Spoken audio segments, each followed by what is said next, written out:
I made the mistake of searching the deep web one time. I saw on Reddit some people were talking about this thing called Tor that allows you to search the deep web, and it was basically a post asking for the strangest things people have come across on the deep web. It intrigued me, some of the things people have found, so I went along and downloaded Tor.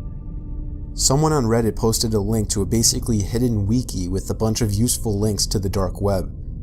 I was shocked at how many child pornography links there were. I did my best to steer clear of anything like that. I did come across a link that took me to another page with a bunch of links, called the Black Pages. The page was black with a bunch of red and yellow links. The red pages seemed to be the strangest. There was one link called Personal Assassin and another called Dead Pets.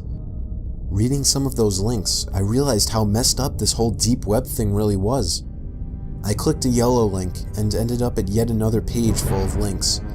There, I found something that seemed interesting. It was called the Secret Society chat. I clicked on the link, and it took even longer than all the other pages took to load. I'd say I stared at a blank white screen for a good minute before the page finally turned black and a chat box popped up. Next to the chat box was a black video screen. I wish that I had just clicked the back button at that point, but instead I typed "hey" in the chat box. What happened next was weird. Someone wearing a mask sitting in a dark room popped up on the screen.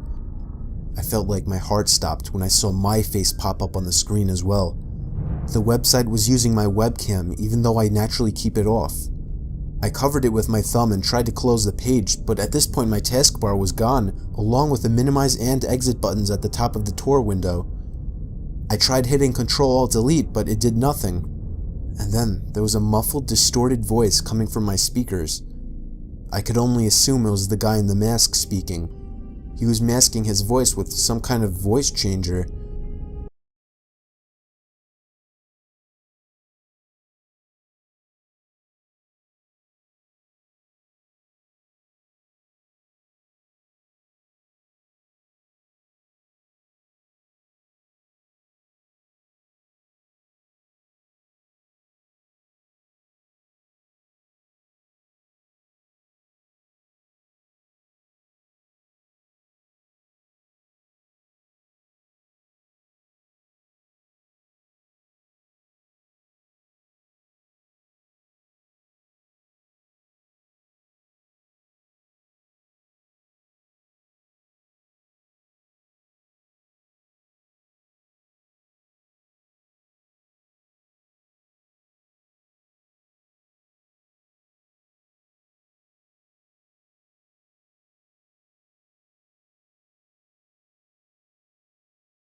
And diseases, and even infant tolerances to x-rays, pain, and heat.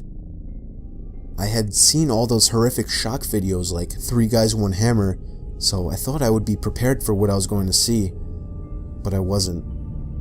I made the mistake of clicking on the first link to the experiment photos. I honestly had to retain the urge to puke. I don't want to even give a description of what I saw, but I'll just say, there were innocent victims, people just like you and I, going through horrible, horrible things that nobody should ever go through. Against my better judgment, I scrolled the entire page, and it only got worse. Pretty soon a whole section dedicated to infants and toddlers came up. I had somehow made it to the bottom of the page, and then a little box popped up on the screen. I didn't know what it was until a line of text popped up. The text said, "Did you enjoy the site?" I realized it was a chat box. I typed, "Who is this?" The stranger promptly replied, evading my question by saying, "What was your favorite part of the site?" I asked the same question again. This time he actually acknowledged my question and told me he was the site owner. I told him that this was sick and inhumane and that I would report this site immediately. That was my biggest mistake, telling him that, because after a short pause, he finally said, I see your name is Michael, and you live in Massachusetts." He was right, but instead of clicking out of that browser right away, I typed in, "No, you're wrong." About 10 seconds later, he typed something that made my heart feel like it shriveled up, and that was my address, my complete, correct home address. His final words were, "Have a nice day." I closed the browser and slammed my laptop shut. I called the police first thing before even telling my parents. When the cops got to our house, I explained everything to everyone at once. They wanted to see my computer since I didn't remember the link to the website. Unfortunately, the Tor browser doesn't save your browsing history, so I couldn't even help them in shutting down this website. The cops told us that if what I said was true, that we should find another place to stay as soon as possible. Thankfully, this was around the time that we were looking to move away anyway. I couldn't believe how fast my parents were able to sell the house and find another. I apologized to them every day for a month after this happened. I hated to have to make them go through this all. I liked to think the guy in the chat was just bluffing, but I couldn't take the chance. I don't think anybody should ever look into the deep web, as there is no good to come of it.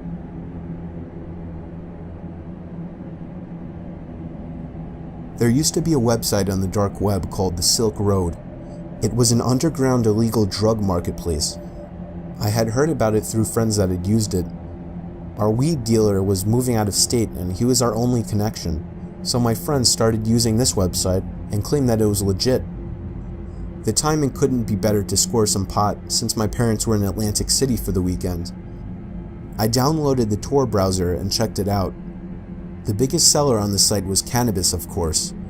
I left a comment on one of the newer listings asking for anybody to tell me if the listing was legit. I came back to the site about an hour later and I had one new message. It was from a user named Illy B. He saw my comment and offered to sell me an ounce for a really low price, but he only does local. I've done local deals before and I've never really had a problem with them, so I told him that I was in Washington. Turned out he lived only about an hour away from me. I suggested we meet halfway, but shockingly, he said he would just meet me in my hometown. I couldn't turn down that offer. He said he would be over after work around 9 o'clock. I told him to meet me in the Wendy's parking lot. He asked me a bunch of weird questions like my address, who I live with. I definitely didn't want to give my address to a pot dealer, and I lied and told him I lived alone. A little bit later, he texted me telling me he found a much better place to do the deal. It was behind an old closed-down retail store at the edge of town. My sketchiness alarm was going off, but I was so desperate to get that grass. I knew exactly where that building was, so I drove over and got there within 5 minutes. I parked the car behind the building, but couldn't see anyone else there. Then I got a text saying he was on his way. That made no sense, because if he lived an hour away, how would he know of this place? I sat there for like 20 minutes trying to get another response from him, but he never answered. I decided to just give it up. I had a feeling something sketchy was going on and that I should just leave while I still could. It took me 10 minutes to get back home. My front door was open. I knew I had shut it, so I was worried that my parents had gotten home early. I parked my car in the driveway since my dad didn't take it and went back inside. The light upstairs in my parents' bedroom was on, and I heard some kind of shuffling noise. I shouted "Mom" and "Dad," and the noises stopped. The door to the room slammed shut, and I knew something was wrong. My dad's car wasn't even in sight, and now he's not answering. It took me long enough to realize that whoever was in there wasn't either one of my parents. Since I'm a straight up idiot, I grabbed a carving knife from the kitchen and charged upstairs to my parents' room. I practically almost broke down the door after slamming it open. I didn't see anyone, but I right away picked up on the fact that my mom's jewelry case was opened.